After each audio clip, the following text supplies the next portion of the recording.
The National Council of Educational Research and Training (NCERT) has issued an apology and withdrawn the distribution of its newly released Class 8 Social Science textbook after inappropriate textual material and error of judgment were found in a chapter on the judiciary.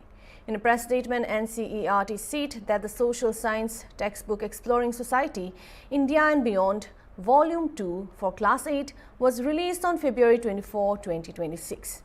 However, upon receiving the textbook, it was observed that certain inappropriate textual material and error of judgment had inadvertently crept into chapter number 4, entitled The Role of Judiciary in Our Society, pages 125 to 142. The Department of School Education and Literacy, Minister of Education, also made a similar observation and directed that the distribution of this book be kept on strict hold until further orders. The same has been compiled with NCERT clarified that it holds the judiciary in the highest esteem and considers it to be the upholder of the Indian Constitution and protector of fundamental rights.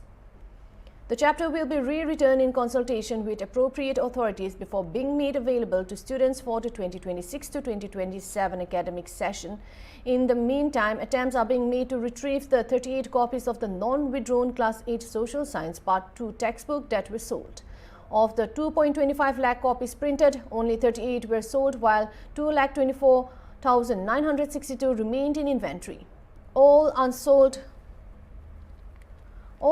copies have been recalled back to NCERT warehouse, sources said, adding that efforts are underway to trace and recover the sold copies as well.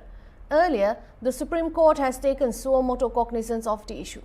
Commenting on this, President of Supreme Court Bar Association, Senior Advocate Vikas Singh, said this was completely shocking. He asked if there is a sub-chapter with regard to the 40% MLAs and MPs who have a serious criminal background. Something which is completely shocking. Why a book which is having a chapter on judiciary, apart from dealing with the aspects of the functioning of the judiciary and the importance of judiciary, is bringing out this chapter. Do they have in the chapter on Parliament a sub-chapter with regard to the MLAs and MPs, 40% MLAs and MPs who are having serious criminal background? Do they have a chapter on the importance of the Election Commission and how Election Commission is permitting black money to be used brazenly in election? So this kind of a message, if they all wanted to do, they should do it with regard to these MLAs and MPs, because Dr. Ambedkar, when he drafted the Constitution, he was very worried that he could not provide for any qualification and disqualification of legislators.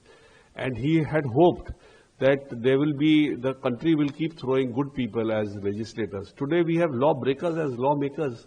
Is this what we had got this independence for? And to not say things which are really important for the children to know and talk about any one sector like this, according to me, is shocking. This is something, if they want to write corruption in judiciary, according to me, is far less than what it is in the executive and amongst the politics. So to single out like this, or the police or any other administration in the country, I think it's something which rightly Justice Surikant has taken suo motu cognizance of, and I think he should take it to the logical end at what is the purpose and why this was brought in the first.